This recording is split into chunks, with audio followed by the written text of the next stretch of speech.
mga kalodi, magandang araw po sa inyong lahat at sa aking mga ka-OFW na andito po sa ibayong bansa. Magandang araw din po sa inyong lahat. Ngayon mga kalodi, nais kong i-share po sa inyo uli itong area na aking puntahan ngayon.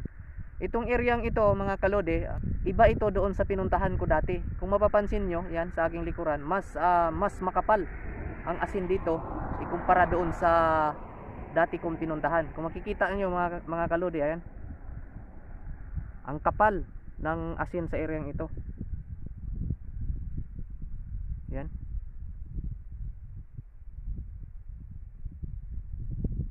Kaya sa araw na ito, isi-share ko po sa inyo. Subukan nating ikutin ang areang ito. Tara mga kalodi, subukan nating ikutin ang areang ito kung hanggang saan lang ang ating makakaya, sapagkat ngayon ay hapon na, mababa na ang araw. Ito sa taas lang to mga kalodi. Yan. Dito pa lang sulit na eh. Ang kapal oh. Yan mo asin.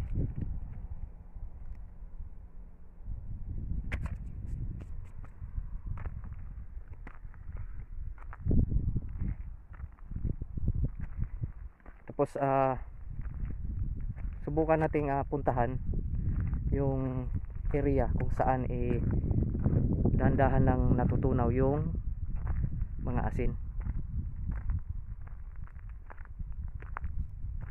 Yan, ang lawak talaga mga kalodi. Tsaka yung halimuyak ng hangin, ano talaga siya, parang yung amoy niya dagat.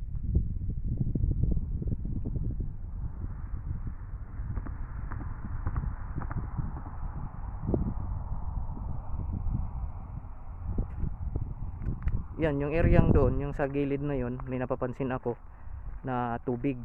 So puntahan natin mga kalodi.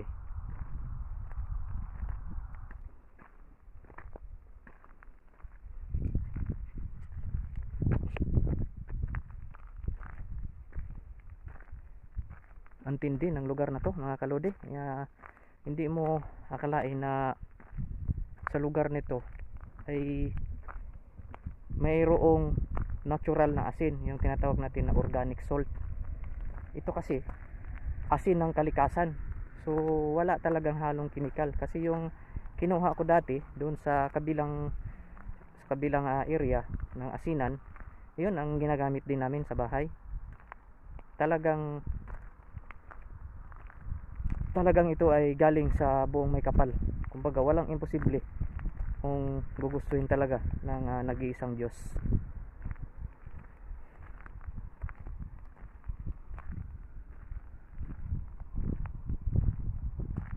Ayan nga mga kalodi, ngayon kasi hapon na, pababa na yung araw, kaya mainit.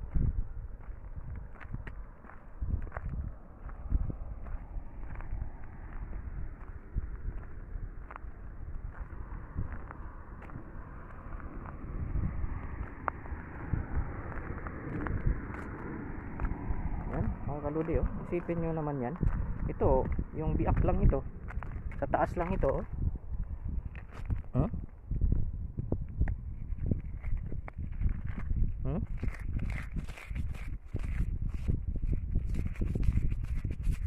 Oh, sa taas lang to mga kalodi. Yan basa na nga siya mga kalodi. Basa na siya oh.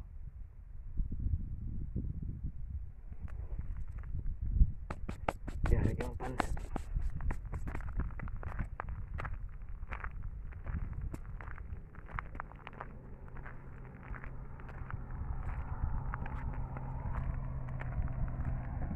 Yan oh.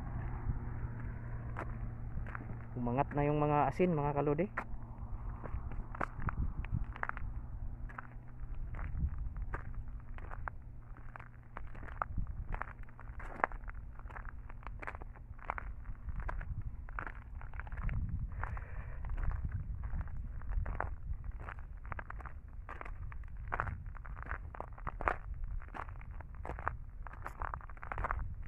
Yan, ito yung asin sa disyerto ng Saudi Arabia. napakatindi ng lugar na ito mga kalodi, napakayaman. Ito lang, itong asin na to, kung sa Pilipinas lang sana ito, medyo masasabi natin na malaking halaga ito. Ayan, ito mga kalodi, ganito ang tawag dito, mangyayari pag taglamig.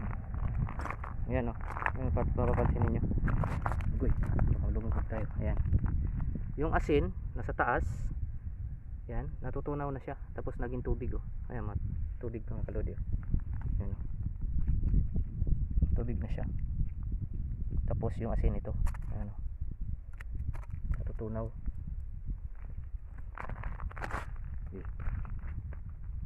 Yan, ito. Yan o, asin, nasa taas. Ito yung area na tunaw na siya.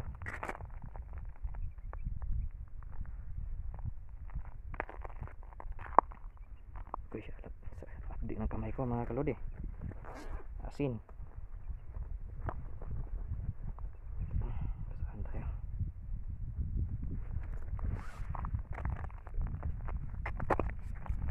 Yan, itong area to tunaw na talaga, tubig na. Yan, may tubig na siya mga kalodi.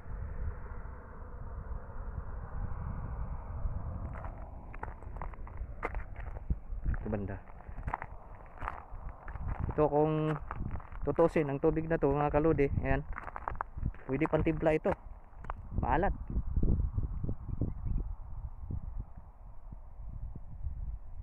Yan, ito yung area na nagkaroon na siya ng tubig.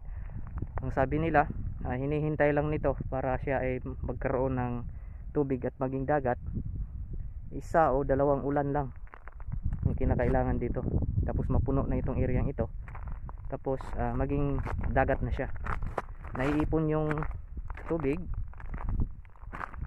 at siya naman dinadayo sa lugar na ito na maging dagat.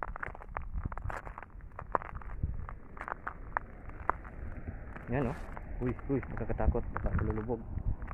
Yan yung asin mga kalodi o, sa gitna.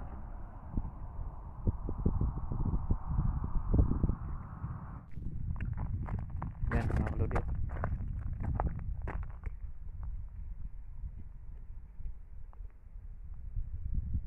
Yan.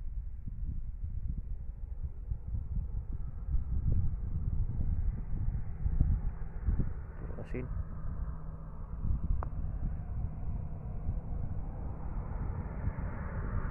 Asin na natutunaw dito sa Saudi Arabia.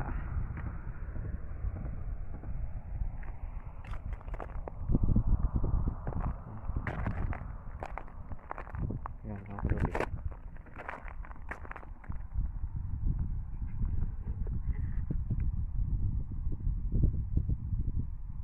Yan,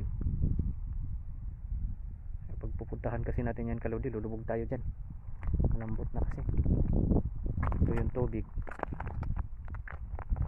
Ayan.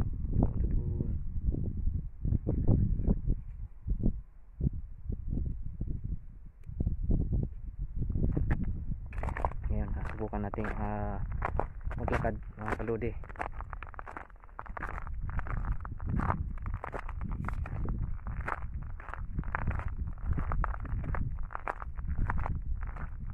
Ayan, tubig mga kalodi, tubig na maalat, tubig sa dagat.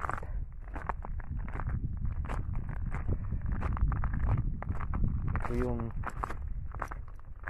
area na anong tawag doon, area na pinagpala, area ng Saudi Arabia. Ayan o, kita nyo naman nito mga kalodi o, puting puti. Yan o, basa kasi no.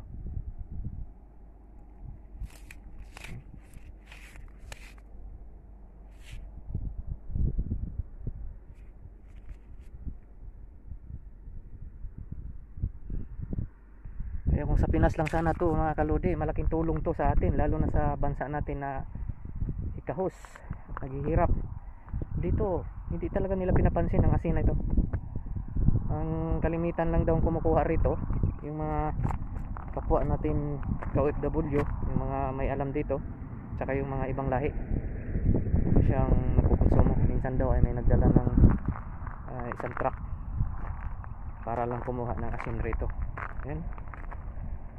Ganito pala ang hitsura mga kalodi pag patunaw na siya. Maging puting puti yung sa taas, lalo na dito siguro pag umaga, kasi pag umaga dito ngayon mga kalodi, sobrang lamig. Malamig na ngayon dito. At magandang malaking bagay na rin itong pamamasyal natin dito kalodi, dahil ito na rin po ang last kong punta rito, sapagkat ako ay uwi na din sa ating inang bayan. Ako ay pauwi na ng Pinas mga kalodi, at matikman naman ang halimuyak ng hangin doon sa atin. Yan o mga kalodi, itong areang ito hanggang doon sa dulo, yan, ano na tawag nito, natutunaw na siya. Alat na ng kamay ko mga kalodi.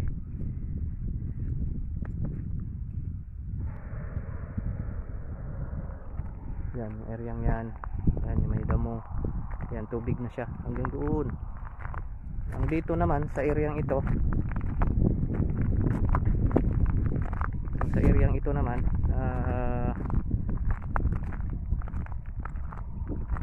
kasalukuyan pa lang silang nagbibitak o nagbibiak-biak. Yan, papansin nyo, putik-putik yung mga asin sa taas. Dito hindi ito katulad doon sa una nating pinuntahan na talagang matigas hukayin. Dito daw sa areang ito, ang dali lang daw ito hukayin. Pag nakabiak ka na ng isang area, talagang sulit na asin at makapal lang sa ilalim talaga. Ayan o, yan mga kaludi, oh, puro asin oh. Dito sa taas oh, tignan natin oh.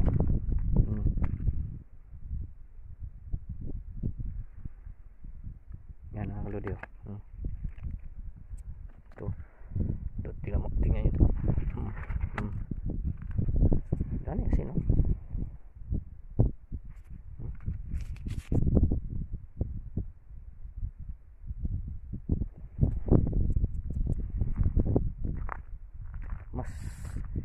Mas matindi itong areang ito mga kalodi.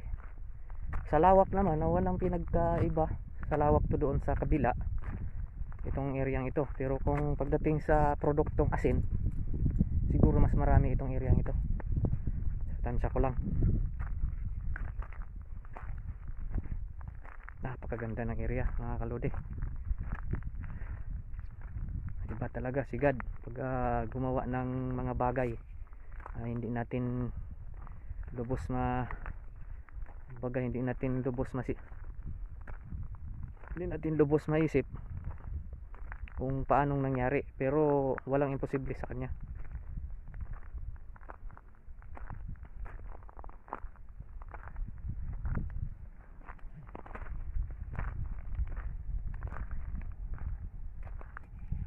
Yan, grabe, matindi ang asin dito mga kalodi. Kahit ilang truck ang kukunin mo rito.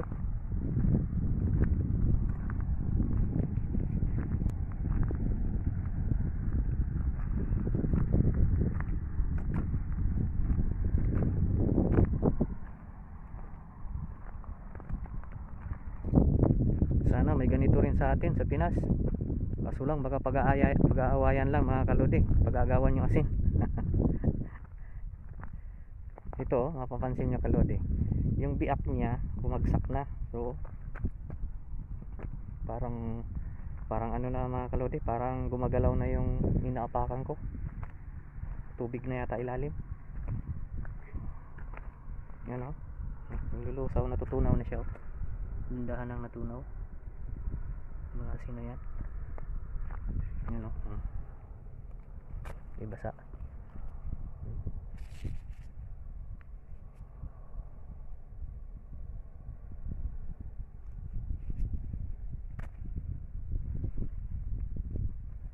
Doon sa kabila nung nanguha kami hirap, dito pala walang hirap-hirap, sa taas lang.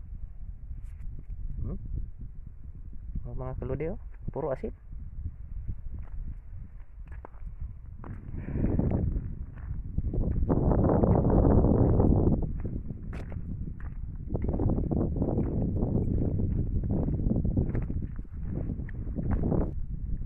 Dahil sa yaman ng lugar na ito, Saudi Arabia, hindi na nila ito pinapansin.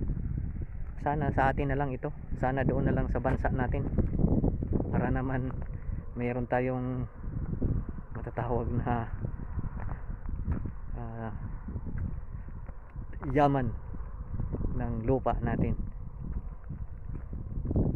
Itong Saudi talagang kung sa yaman lang ay hindi na natin mabangbang ito. Nasa kanila na lahat, krudo, gasolina, langis, ginto. Wala ka nang mahanap pa rito na wala rito.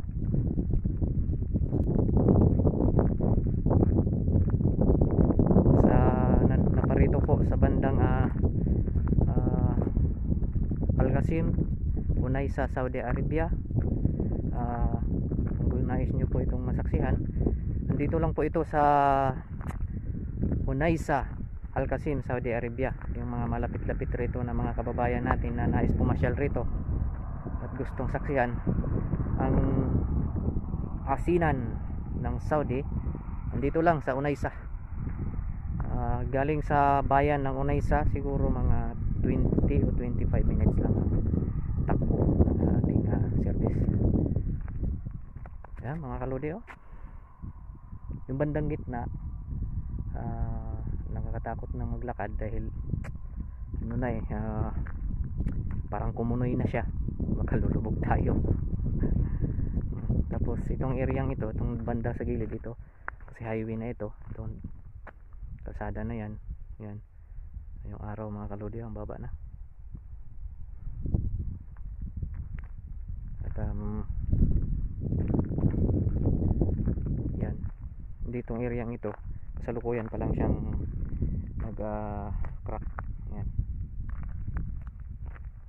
yan, parang mapa.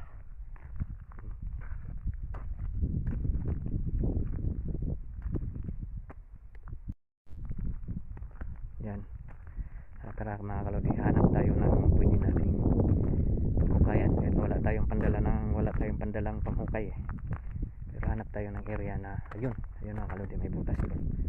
Siguro pinakuhanan na doon ng mga dumadaan rito. Yun nga, may hukay nga mga kalodi, yun talaga. Ayan mga kaludi, oh. Ito, hinukay na nila to mga kaludi, pinagkuhanan na to. Kung kuhanan na to, kung isang sako mayroon na nakuha dito sa area ito.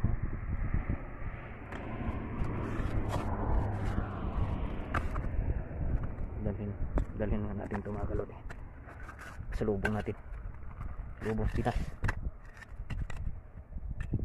Ito mga kaludi, kuha natin. Puti-puti mga kaludi.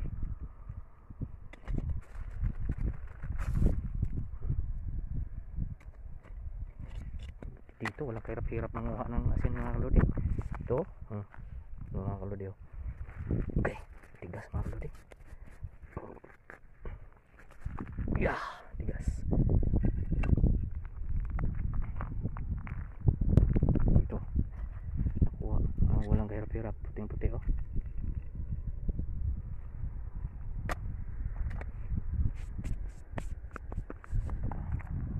Yan,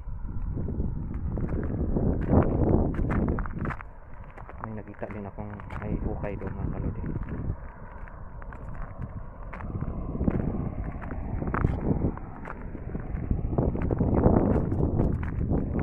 Pansin nyo yung may uka.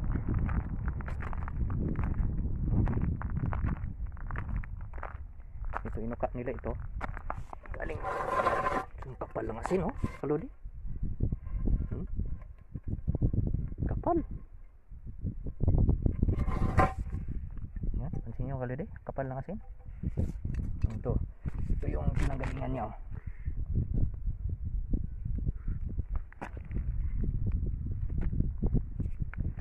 Yan.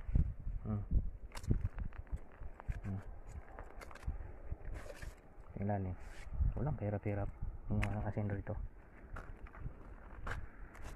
Yung mga ilalim nito, inukay niya mga kalode. Ito, tinanggal niya itaas, tinanggal niya sa taas. Yan. Ayan yung sa taas. Yan ang pinakuhanan. Ito, yan. Yung ilalim, asin. Ito.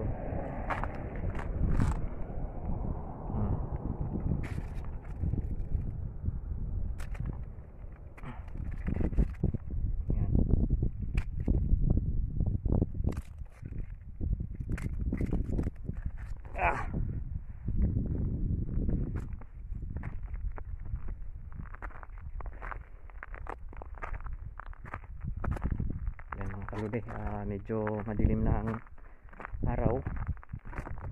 Yan, bumaba si Haring Araw dito sa Saudi Arabia.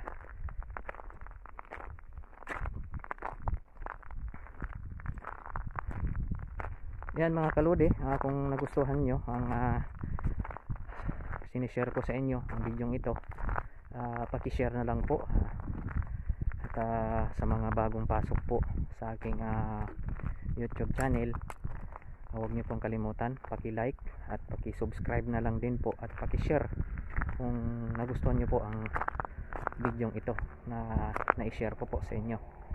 Dahil kahit ako ay talagang kumbaga na-excite ako sa lugar na ito, dahil isipin niyo naman mga kalode na mayroon palang area na ganito dito sa Saudi Arabia, lupain ng Saudi Arabia na talagang punong-puno ng hiwaga, punong-puno ng hiwaga ng Panginoon. Ito yung asin. At bukod doon, hindi lang asin, kundi mayroon din silang krudo, gasolina, langis. So napakapalad ng bansang ito. Pero sa noon nung panahon pa ng mga sinauna, itong bansang ito ay mahirap, dahil ang kanilang mga service ay tanging kamilyo lamang. At kahit nga sa mga punong kahoy, ay yung kahoy, ang kahoy nila ay tanging yung kahoy na kahoy sa disyerto, yung maraming tinik.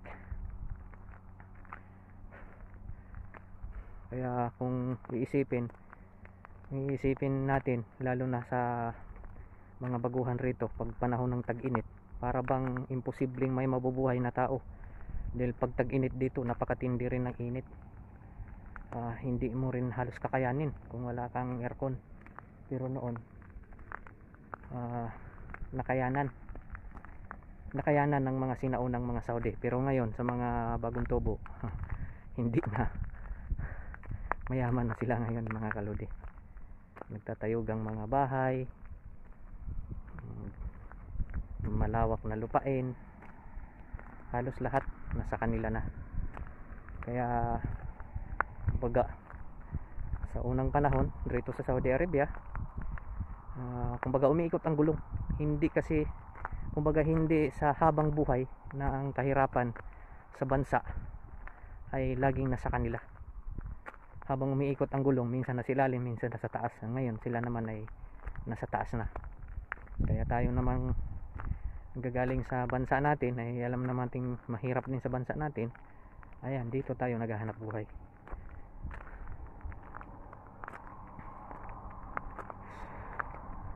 Ayan mga kalode.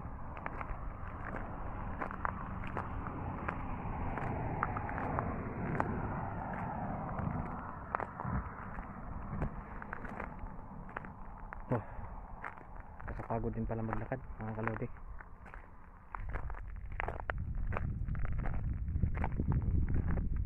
Ito yung natutunaw. Ayan mga kalode.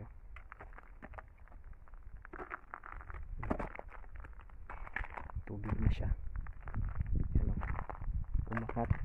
Pag umangat pala ng ganyan, sabay lalabas na yung tubig sa ilalim. Ayan. Ayan. umangat na ito.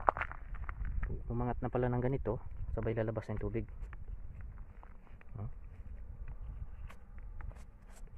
Basa na talaga, oh. Yan mga kalodi, oh. May tubig na talaga. Pag umangat na siya ng ganyan, yan, bumitak siya ng ano, dahil pala tinutulak na siya pataas ng tubig. Yan. Papunta doon, may tubig na doon.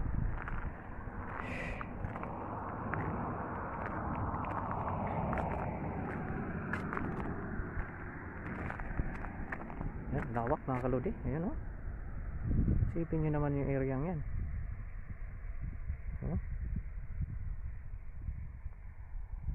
Tapos itong daan na ito, itong yan, highway ito mga kalodi, ito ipapunta ng Riyadh, itong daan na ito. Pero dalawa ang daan ng Riyadh ito, walang gaanong dumadaan rito sa area ito, kasi mayroon din doon sa kabila. Yan, kahit ako hindi ako dumadaan rito pag pumupunta ako ng Riyadh, doon ako sa kabilang daan, kasi mas malawak din doon. Saka dito hindi kagandahan ng daan.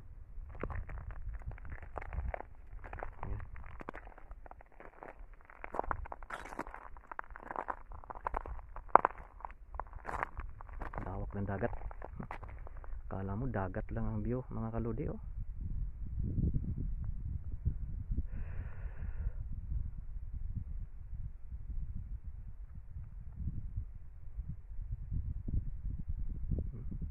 Kala mo ano lang talaga, yung malawak na dagat. Yun si Haring Araw mga kalodi, dahan-dahan lang nagtago. At tayo din naman ay uwi na dahil gabi na. Yan.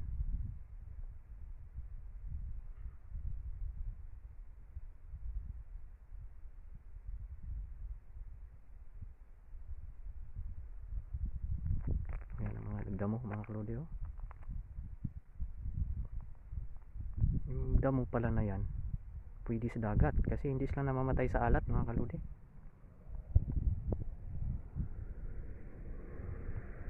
Tindi ng damo na yan, kung tutuusin, kung hindi yan sanay sa alat, wala na yan, lanta na yan.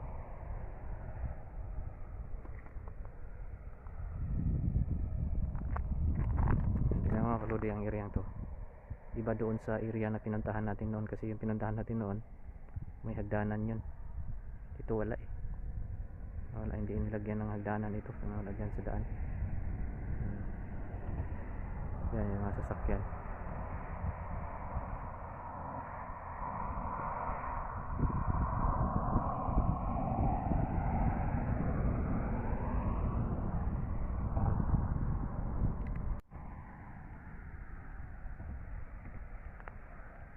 Ayan, hanggang dito na lang po ang ating pamamasyal mga kalodi, sapagkat si Haring Araw ay tuluyan nang nawala, lumubog, at tayo ay uuwi na din. Maraming salamat po sa inyong pagsubaybay at panunood ng aking video. Huwag niyo pong kalimutan paki-like at paki-share po kung inyo pong nagustuhan ang bidyong ito, para din po ay sa hindi pa po nakakaalam at nakapanood ng bidyong ito ay kanila pong masubaybayan. Maraming salamat po sa inyong walang sawang pagsubaybay at panunood ng aking video. Nawa sana'y palagi tayong gabayan ng ating buong may kapal, at nawa sana'y lagi tayong bigyan ng ating lakas ng ating pangkatawan upang mayroon tayong panglaban sa bawat pagsubok na darating sa ating buhay. Maraming salamat po, hanggang dito na lang ang inyong lingkod, Ryan Pradel. Bye bye.